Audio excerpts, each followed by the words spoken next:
अस्सलाम वालेकुम दोस्तों, आज की इस वीडियो में हम पाकिस्तानियों के लिए बहुत ही अच्छी खुशखबरी लेकर आए हैं कि एशिया कप 2020 पाकिस्तान में होने जा रहा है। दोस्तों, इस मरतबा पाकिस्तान एशिया कप 2020 की मेज़बानी करेगा।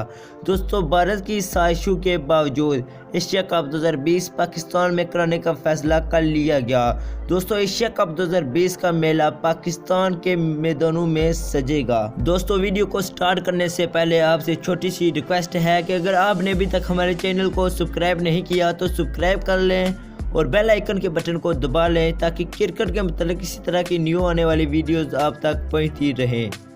दोस्तों, फिर वीडियो को स्टार्ट करते हैं और बात करते हैं 2020 के एशिया कप के मतलब। दोस्तों, आईसीसी ने 2020 का एशिया कप पाकिस्तान में कराने का फैसला कर लिया है। दोस्तों, ये पाकिस्तानियों के लिए बहुत ही अच्छी और बड़ी खुशखबरी है कि 2020 का एशिया कप पाकिस्तान में होगा और ये पाकिस्तानियों के लिए एक अच्छी खुशखबरी है कि 2020 का एशिया कप का मेला पाकिस्तान में सजेगा।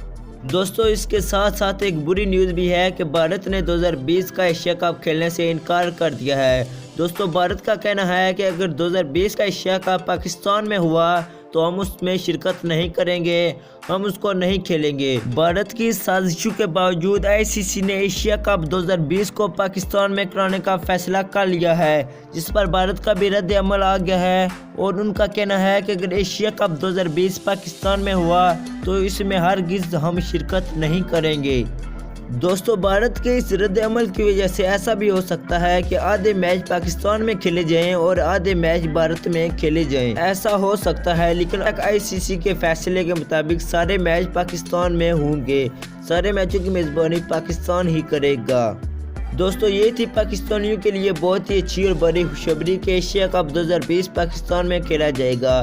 दोस्तों, अगर आप एशिया कप के मतलब मज़ीद मालूमात हासिल करना चाहते हैं तो भी हमारे चैनल को सब्सक्राइब कर लें और बेल आइकन के बटन को दबा लें ताकि इसी तरह की मज़ीद मालूमात वाली वीडियोज़ आप तक पहुँचती रहें। दोस्तों, अगर आपको वीडियो अच्छी लगी है तो लाइक कर दें और कमेंट करके अपनी कीमती राय का इज़हार ज़रूर करें।